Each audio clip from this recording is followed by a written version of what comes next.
it's principally to have a laugh. I hope there's a bit of heart in it. There's a, you know, as I say, the Australian conversation like ours is very much, you know, refugees are on everyone's minds. Sure.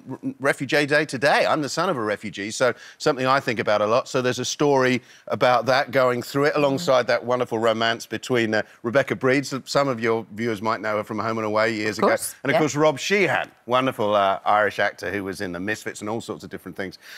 So, yeah, a joy to make. It's a great privilege to get a chance to make a movie, particularly if you've written it.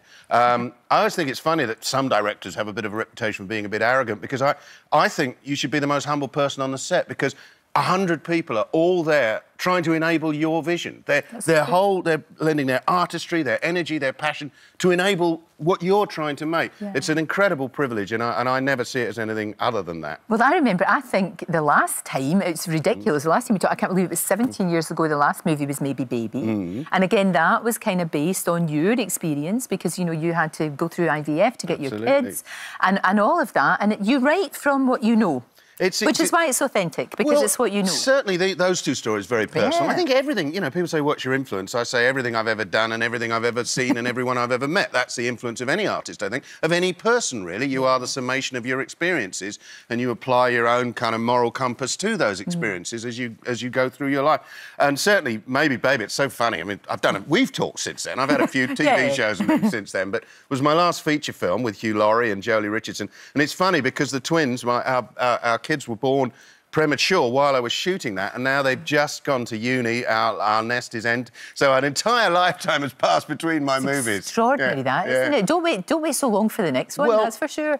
You know, I've been lucky to work in theatre and TV, but you've done so much. You've done so much, and you're quite, you know, I think people sometimes don't appreciate the body of work that you've got. You know, you think when you look at the TV, classic telly, that's still been shown out. Blackadder's shown all over the world. I wish people would appreciate my body more. Exactly, you know, absolutely. Your body of work. Yes, my body of work's really I'm not really here for my looks. But yeah, I mean, I'd spent a lot of time writing novels, because once we had the kids, I stopped touring, and you know, you've got little kids and you want to be a part of that. And it's a full-time job. Even we were lucky, there were 2 of us, and I mean, my admiration for single parents, but you've only got to have kids to know how hard it is. So, you know, I wrote novels for a few years there, and but now I'm able to go out and about a bit again, like directing a movie, which, you know, gets you out of the house, to say the least. Although, in that occasion, as you say, it was sort of on my doorstep. It's amazing. It just doesn't happen. It just doesn't happen. What about stand-up? For goodness sake, look at the material. Look at the rich material you've got. There's Donald Trump over there. Brexit's going on over here. There's so much material. Mort Sahl, the great American comedian, once said he gave up satire when Henry Kissinger got the Nobel Peace Prize. Right. Well, now we're talking about Donald Trump possibly getting that. So, you know, I'd love to get to grips with stand-up again. It's a wonderful art form. It's a wonderful way to communicate ideas. And as you know, my comedy was always based on opinion. Some comedy is, you know, I guess sort of purely for comedy, but I always try and have a sort of opinion going through my act. I'd love to go back and do it, but I think it'd be quite hard, because I think most people are writing their own routines as they watch the telly, thinking... They are. What is going on? On Twitter and on social media, they're just commenting. You're absolutely right. There's still definitely a place for that. Oh, I think there's room for me. He's still in there. That sparkly suit is still got to be taken out. Yes, indeed, yes, indeed. Mrs. Thatch may be gone, but I'm still here. Exactly. Half the double act is still here.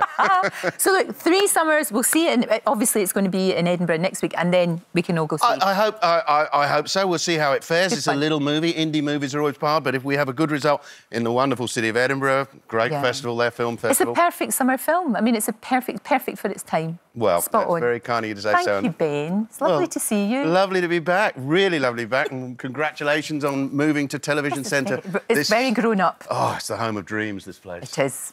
Theatre dreams. Thank you, love.